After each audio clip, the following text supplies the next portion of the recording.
Okay, well, good morning, David, and I really appreciate you being with us today. For those of y'all who are viewing today, we have David McCurdy, who is head of Tarrant County's Emergency Management Coordinator and works through the Tarrant County Administrator's Office. And I've noticed here that David is also a registered nurse. Yes, sir. I didn't know that. Yeah. That's impressive. So, well, you are working obviously in the severe weather department of emergency management and kind of running the emergency management department. Could you tell us a little bit about what I would call severe weather safety measures?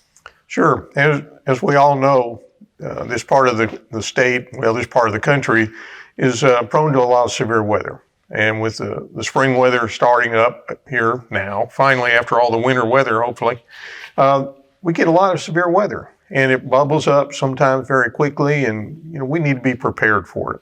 So I've got some thoughts on that as we go through here. So our friends and neighbors will be better prepared to be ready for it, to respond to it, and to recover from it. Well, wonderful.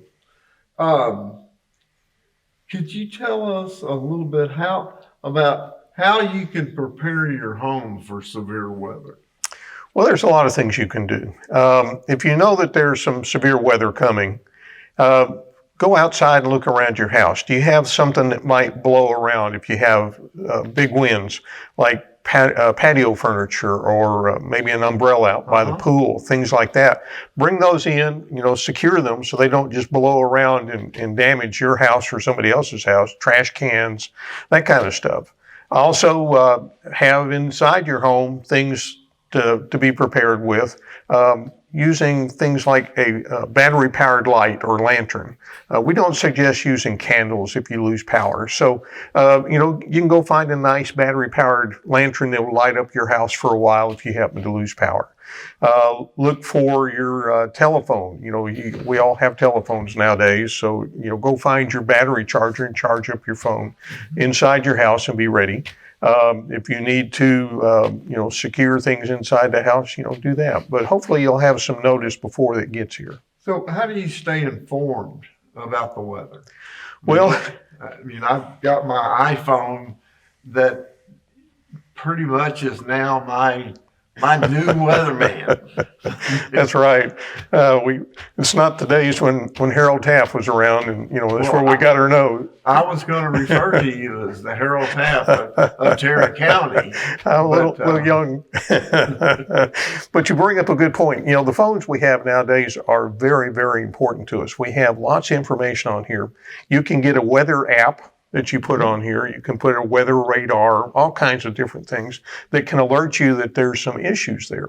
You can also use your local broadcast outlets, channel 4, 5, 8, 11, the local TV stations. Right. If you're watching cable, you're probably not going to get a whole lot there. But if you look at the local TV stations, they're really good about letting people know there's a chance for severe weather or it's coming. So best way to do that. And another good way is just to go out to one of the large department stores, Walmart, Target, places like that, and just buy a weather alert radio. Those are very handy to have. They don't cost much, and they just stay in your house and don't say anything until the bad weather comes. Now, is that the NOAA? Yes, the NOAA, the National Oceanic and Atmospheric Administration. Okay. That's the Weather Service, folks. Is that the people who run the Weather Channel? Yes. Yeah, I'm pretty close. In a way. Yeah, they're the Weather Service, National Weather Service, and they're very good about putting out warnings and advisories and watches and stuff. So it's good to have, on your phone, your television, and the weather radio. Well, I know I typically keep 2 or 3 particular locations on my weather app. But if I'm going to, let's say a week from now, I'm going to Washington, D.C., then I'll put Washington on there so I'll know what the weather's going to be like and how to dress and, what to be prepared for. Absolutely. It's a big help. Those things are really big help. Very big.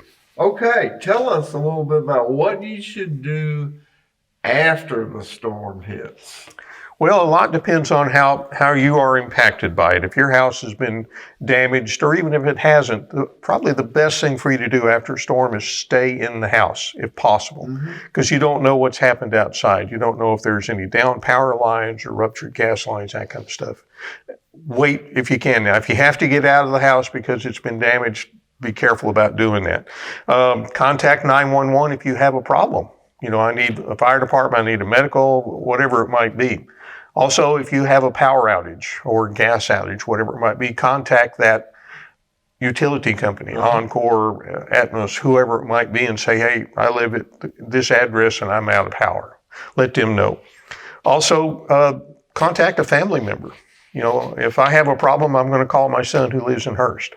And if I can't get hold of him, I call my other son in El Paso, just to let them know that I'm okay or that I've been impacted. Let somebody else know. Let your friends know if you need to. Contact your insurance company as quick as you can, saying I've got some roof damage or the tree fell on the car or whatever it might be. Also, if you can, check on your neighbors. If you know you have a neighbor that has some mobility issues, see if you can get in touch with them and see how they are, if they need some help. And probably the best thing after that is to go back to the local television stations, radio stations, and see sometimes these storms come in pairs and there might be another one coming. So they can also help provide you some information.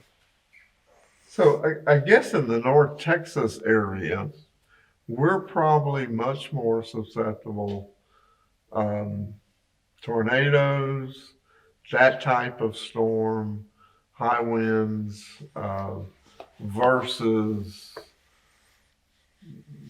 the hurricanes. And people probably don't realize, but the big freeze from a year ago, that was a weather happening. Sure. And probably one of the most costly, maybe in our history. I don't know. I've heard it was just, billions of dollars lost, not just in houses, equipment damage, but crops and that were frozen, trees are died, all kinds of stuff. Yes, weather can be a very devastating force. You mentioned the weather event that we had last year in 2021. It's hard to remember the years now, but that was a very costly one. But another thing besides severe weather is drought. We have a major problem with drought throughout the whole world right now, but especially here in North Texas.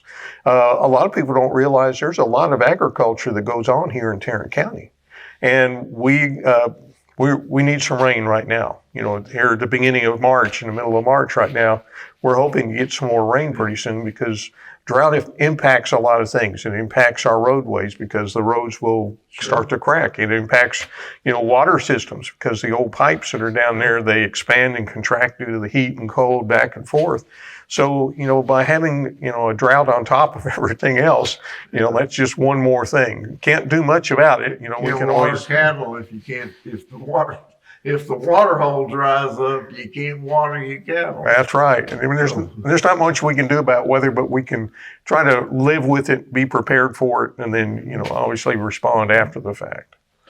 Well, I really appreciate you being with us today. You've been very informative, and I hope our senior audience out here that we like to bring this kind of information to have learned something today. So we really appreciate you being with us. Been my pleasure, sir. Anytime. You bet. Thanks.